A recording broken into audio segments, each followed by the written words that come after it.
ये आपका third question है। इसमें एक बहुत इंपॉर्टेंट प्रॉपर्टी लगेगी, और समझेंगे कि प्रॉपर्टी क्या होती है, समझेंगे कि इस तरह के क्वेश्चन सॉल्व कैसे करे जाते हैं। देखिए यहां पर ये मॉडुलस साइन है। मॉडुलस साइन का मतलब होता है कि आपका यहां से जो आउटपुट आएगा ना वो कैसा आएगा, पॉजिटिव चाहिए। ठीक है, आउटपुट रिजल्ट कैसा हो जाएगा, पॉजिटिव। यहां पर कुछ भी डालें बाहर आके पॉजिटिव हो जाएगा।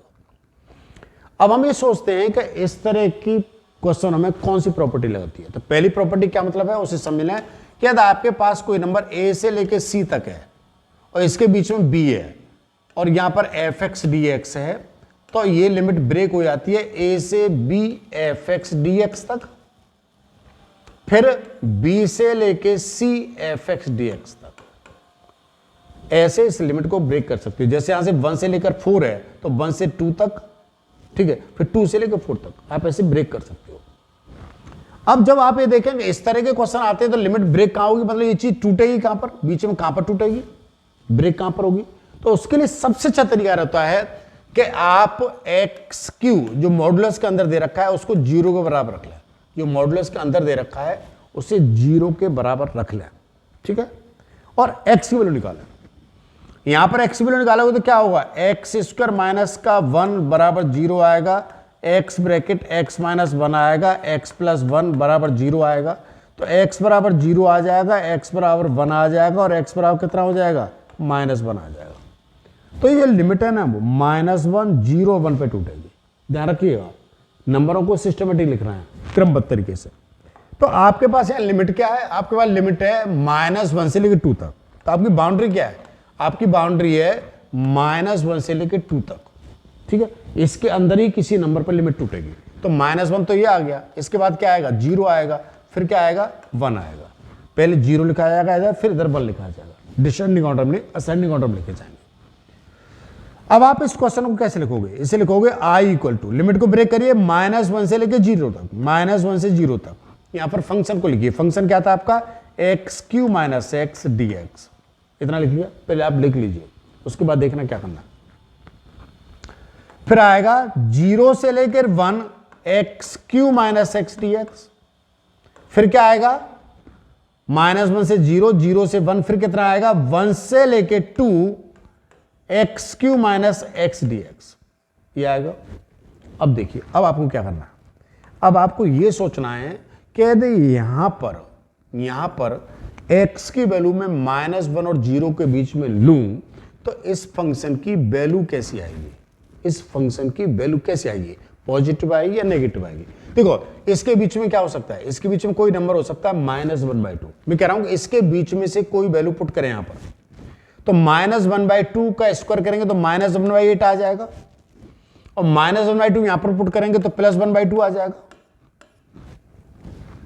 मैं इन दोनों के बीच में से कोई नंबर लेकर यहां पर पुट कर रहा हूं और देख रहा हूं कि इसका रिजल्ट कैसा आ रहा है।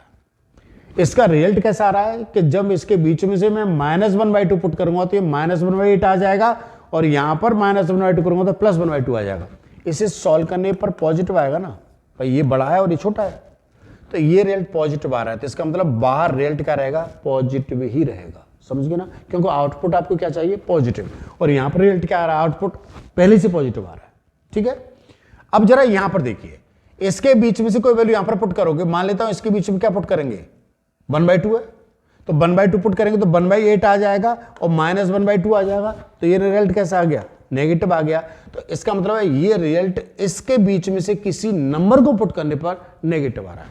इसके बीच में से कोई नंबर ले रहे हैं यहां पर, तो सॉल्व करने पर कैसा आ रहा है, नेगेटिव आ रहा है, और आपको आउटपुट कैसा चाहिए, पॉजिटिव चाहिए। तो उस नेगेटिव को पॉजिटिव करने के लिए आप क्या करोगे, आप यहां पर माइनस लगाओगे। तो यहां माइनस और ये माइनस, तो मिलाकर क्या हो जाएगा, पूरा ये पूरा मिलाकर क्या हो जाएगा, ये पूरा मिलाकर माइनस हो जाएगा। बस में आ गई।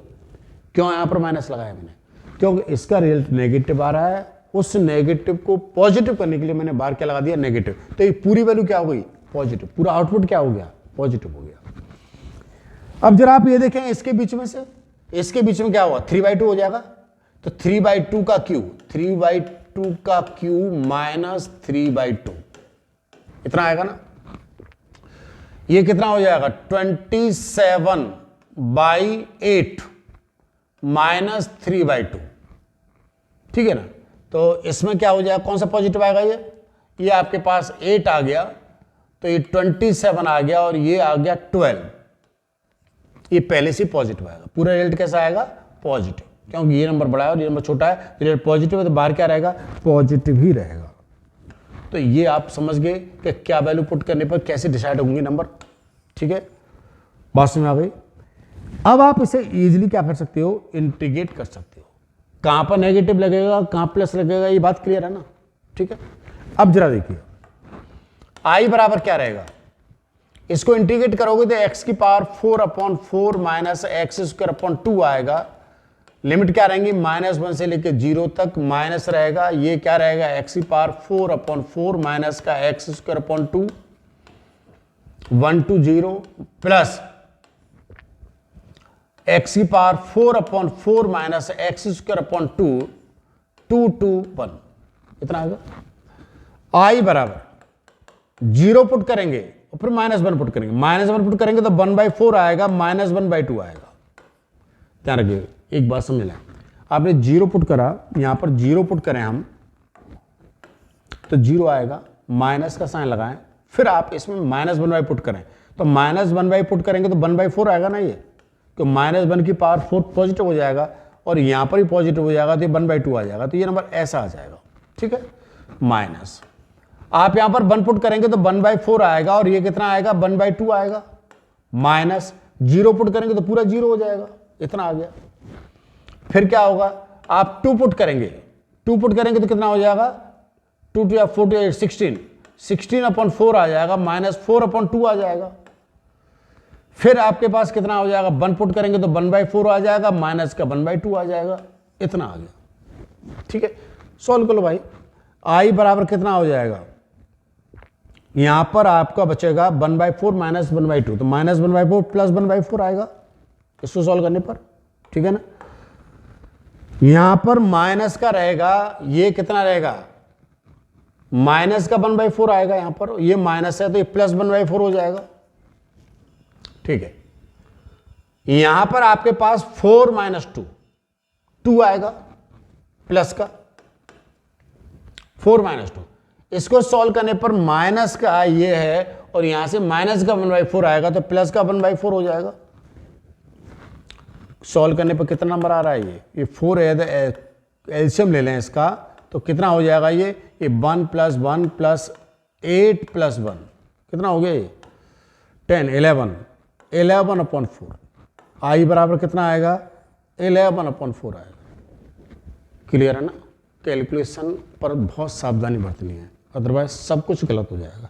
आपने ये भी समझ लिया कि ब्रेक कहाँ होगा, ठीक है ना।